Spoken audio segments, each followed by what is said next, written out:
Hello friends, ആർട്ടി വ്ലോഗ്സിലേക്ക് സ്വാഗതം. ഇന്നത്തെ recipe അയല കൊണ്ടൊരു കട്ട്ലേറ്റ് ആണ്.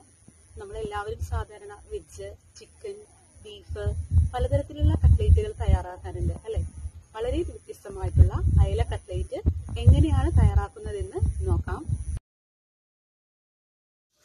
അപ്പോൾ നമ്മുടെ രുചികരമായ അയല കട്ട്ലേറ്റിന് വേണ്ട ചേരുവകൾ എന്തൊക്കെയാണെന്ന് നോക്കാം. ഞാനൊരു 3 അയല ആവശ്യത്തിന് മഞ്ഞൾപ്പൊടിയും കുറച്ച് ഉപ്പും ഇട്ട് ഒന്ന് വേവിച്ചതാണ്. വേവിച്ചതിന് ശേഷം നമുക്കിതിൻ്റെ ഫ്ലഷ് മാറ്റാം, മുള്ളും മാറ്റി വയ്ക്കാം. നമ്മളെപ്പോഴും ഇതിൻ്റെ ഫ്ലഷ് മാറ്റുമ്പോൾ മുള്ളൊക്കെ സൂക്ഷിച്ച് മാറ്റണേ. നിങ്ങൾക്ക് ദശക്കട്ടിയുള്ള ഏത് മീൻ വെച്ചും ഇതേപോലെ കട്ട്ലേറ്റ് ചെയ്തെടുക്കാം.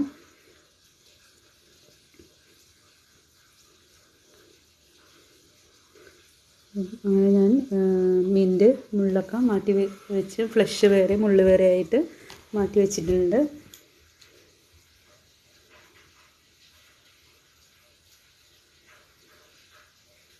ഇനി ഇതിലേക്ക് വേണ്ടത് 2 ഉരുളക്കിഴങ്ങാണ്. ഇതൊന്ന് മാഷ് ചെയ്ത് വെക്കാം.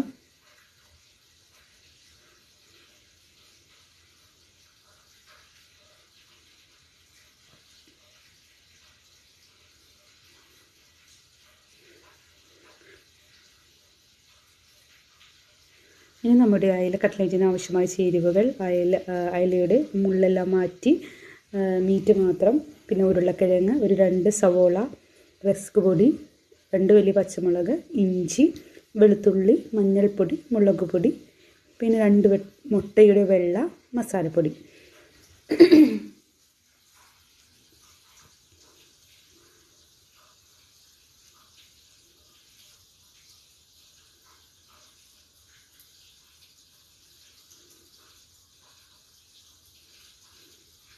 നമുക്കൊരു ചട്ടി അടുപ്പത്ത് വയ്ക്കാം. ചട്ടി ചൂടായ ശേഷം വെളിച്ചെണ്ണ ഒഴിക്കാം. വെളിച്ചെണ്ണ നന്നായിട്ട് ചൂടായി വന്നിട്ടുണ്ട്. ഇനി ഇതിലേക്ക് അരിഞ്ഞു വെച്ചിരിക്കുന്ന സവാള ചേർത്ത് കൊടുക്കാം. നല്ലതുപോലെ മിക്സ് ചെയ്ത് കൊടുക്കാം.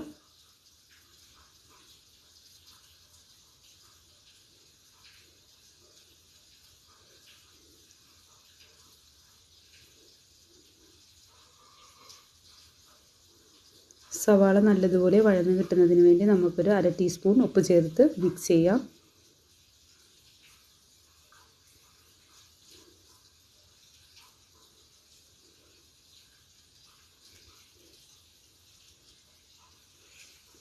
സവാള നല്ലതുപോലെ വഴന്ന് വരുന്നത് വരെ വെയിറ്റ് ചെയ്യാം.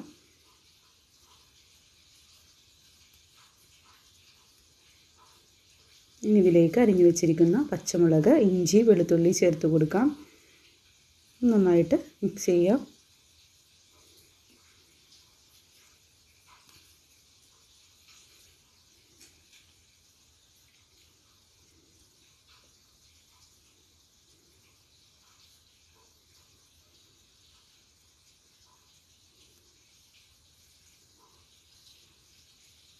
നമ്മൾ സാധാരണ എന്തെങ്കിലും പരിപാടികൾക്ക് വീട്ടിലെന്തെങ്കിലും വിശേഷങ്ങളൊക്കെ വന്നാൽ നമ്മൾ കടകളിൽ നിന്നാണ് കട്ട്ലേറ്റ് വാങ്ങുന്നത്. ഇത് കട്ട്ലേറ്റൊക്കെ ഉണ്ടാക്കാൻ വളരെ ഈസിയാണ്. നിങ്ങളുടെ വീട്ടിൽ എന്തെങ്കിലും പ്രോഗ്രാമൊക്കെ ഉണ്ടെങ്കിൽ നിങ്ങൾ തന്നെ വീട്ടിൽ കട്ട്ലേറ്റുകൾ ഉണ്ടാക്കി നോക്കണേ. എല്ലാ കട്ട്ലേറ്റും വെജ് ആവട്ടെ നോൺ വെജ് ആവട്ടെ ചെറിയ ചെറിയ മാറ്റങ്ങളേ ഉള്ളൂ. നമുക്ക് വളരെ ഈസി ആയിട്ട് തന്നെ തയ്യാറാക്കാം.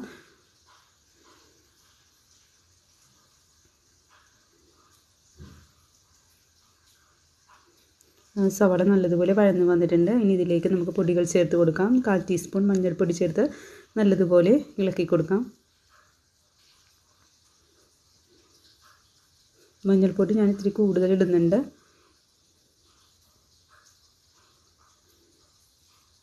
ഇതിലേക്ക് നമ്മൾ കട്ട്ലേറ്റ് ഉണ്ടാക്കാൻ നേരത്ത് ഒരിക്കലും മല്ലിപ്പൊടിയൊന്നും ചേർക്കാറില്ല. മുളക് പൊടി, മസാലപ്പൊടി, കുരുമുളക് പൊടിയേ ചേർക്കാറുള്ളൂ.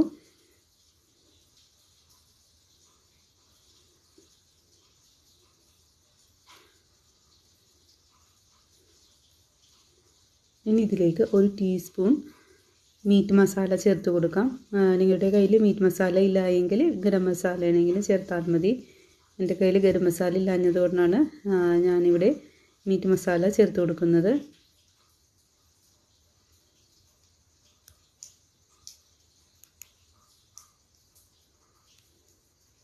മീറ്റ് മസാല ചേർത്ത് നല്ലതുപോലെ മിക്സ് ചെയ്ത് കൊടുക്കാം.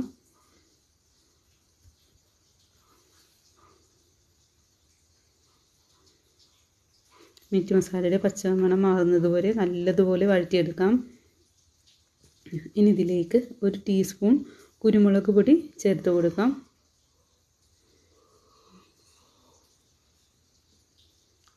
കുരുമുളക് പൊടി നിങ്ങളുടെ എരിവനുസരിച്ച് ചേർക്കാവുന്നതാണ്. കുരുമുളക് പൊടിയും ചേർത്ത് നല്ലതുപോലെ വഴറ്റി കൊടുക്കാം.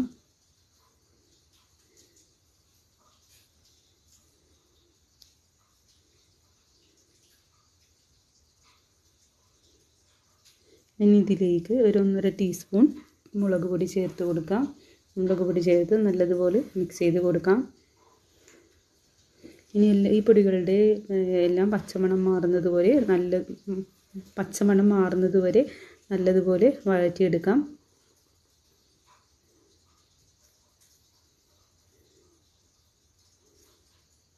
നമ്മുടെ എണ്ണയൊക്കെ നല്ലതുപോലെ തെളിഞ്ഞ് വന്നിട്ടുണ്ട്. ഇനി ഇതിലേക്ക് മുള്ളൊക്കെ കളഞ്ഞ് ഉതിർത്ത് വെച്ചിരിക്കുന്ന മീൻ ചേർത്ത് കൊടുക്കാം. മീൻ ചേർത്ത് നല്ലതുപോലെ മിക്സ് ചെയ്യാം. ഇങ്ങനെ നമ്മൾ മിക്സ് ചെയ്യാൻ നേരത്ത് ചെറിയ ചെറിയ മുള്ളുകൾ വരും. അപ്പോൾ അതൊക്കെ ഒന്ന് എടുത്ത് മാറ്റണം. നമ്മൾ എത്ര നല്ലതുപോലെ മുള്ള് കളഞ്ഞാലും അവിടെ ഇവിടെയായിട്ട് ചെറിയ മുള്ള് നമുക്കിടക്ക് കിട്ടും. അപ്പോൾ അത് മുള്ളുകൾ ഈ സമയത്ത് നിങ്ങൾ കാണുവാണെങ്കിൽ അതൊന്ന് എടുത്ത് മാറ്റണേ.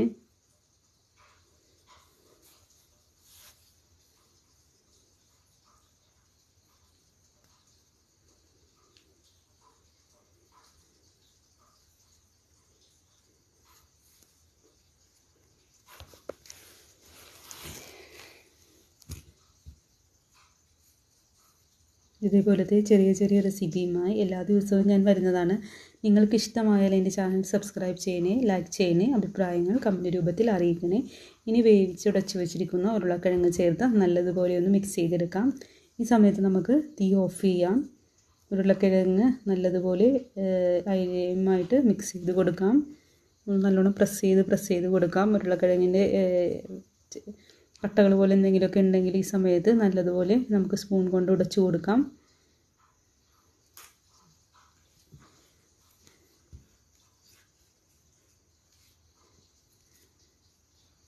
അങ്ങനെ നമ്മുടെ കട്ട്ലൈറ്റിൻ്റെ കൂട്ട് ഇവിടെ റെഡി ആയിട്ടുണ്ട്. ഇനി ഇതൊന്ന് ചൂടാറുന്നത് വരെ വെയിറ്റ് ചെയ്യാം. ചൂടാറിയതിന് ശേഷം നമുക്കിത് ഉരുളകളായിട്ട് ഉരുട്ടിയെടുക്കാം. ഇനി ഇതിലേക്ക് കുറച്ച് ഉപ്പിൻ്റെ കുറവുണ്ട്. അപ്പോൾ ഞാൻ 1/4 ടീസ്പൂൺ ഉപ്പും ചേർക്കുന്നുണ്ട്. ഉപ്പ് ചേർത്ത് നല്ലതുപോലെ ഒന്ന് മിക്സ് ചെയ്യാം.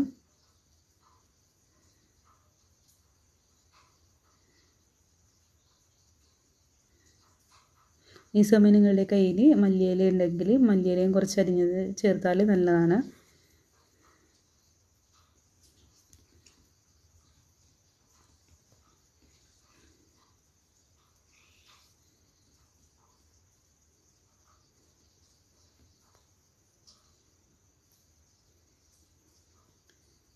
അപ്പോൾ നമ്മുടെ ഈ കൂട്ടിൻ്റെ ചൂടൊക്കെ മാറിയിട്ടുണ്ട്. ഇനി നമുക്ക് ഇഷ്ടമുള്ള ഷേപ്പിൽ കട്ട്ലൈറ്റ് ഉരുട്ടിയെടുക്കാം. ഞാനിവിടെ ഒരു കുക്കീസ് കട്ടർ കൊണ്ടാണ് ഷേപ്പ് ചെയ്തെടുക്കുന്നത്. അപ്പോൾ എല്ലാ കട്ട്ലൈറ്റും ഇതേപോലെ ഷേപ്പ് ചെയ്തെടുക്കാം.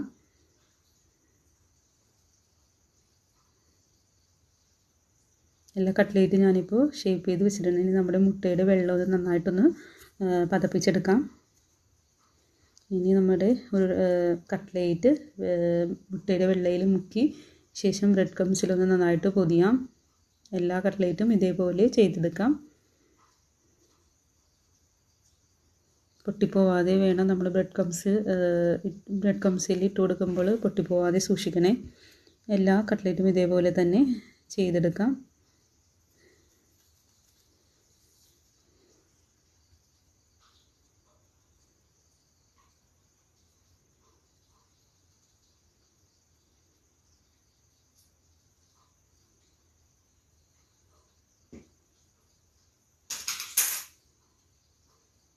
എല്ലാ കട്ട്ലേറ്റ് ഞാനിപ്പോൾ ഇതേപോലെ ചെയ്ത് വെച്ചിട്ടുണ്ട്. ഇനി നമുക്കിത് ഫ്രൈ ചെയ്തെടുക്കാം. ഞാനിവിടെ സൺഫ്ലവർ ഓയിലാണ് ഫ്രൈ ചെയ്തെടുക്കുന്നത്. ഒരു പാൻ അടുപ്പത്ത് വയ്ക്കാം. പാൻ ചൂടായ ശേഷം നമുക്ക് സൺഫ്ലവർ ഓയിൽ ഒഴിച്ച് കൊടുക്കാം. ഓയിൽ നല്ലതുപോലെ ചൂടാവണം. ചൂടായതിന് ശേഷം നമുക്ക് കട്ട്ലേറ്റ് ഇട്ട് കൊടുക്കാം. തീ എപ്പോഴും വെക്കുമ്പോൾ മീഡിയം ഫ്ലെയിമിൽ വെക്കാൻ ശ്രമിക്കണേ. ഹൈ ഫ്ലെയിമിൽ വെച്ചാൽ നമ്മുടെ കട്ട്ലേറ്റ് പെട്ടെന്ന് റെഡിയായി കിട്ടും, പക്ഷേ ഉള്ളിൽ വേവില്ല. അപ്പോൾ അതുകൊണ്ട് മീഡിയം ഫ്ലെയിമിൽ വെക്കാൻ ശ്രദ്ധിക്കണേ.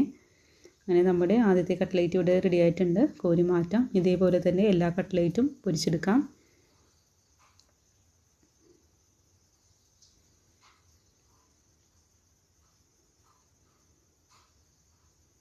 നിങ്ങൾ ഈ വീഡിയോ കാണുന്നത് എൻ്റെ ചാനൽ സബ്സ്ക്രൈബ് ചെയ്യാതെയാണെങ്കിൽ പ്ലീസ് ഒന്ന് സബ്സ്ക്രൈബ് ചെയ്യണേ. തൊട്ടടുത്തുള്ള ബെൽ ഐക്കൺ കൂടി ഒന്ന് പ്രസ് ചെയ്യണേ.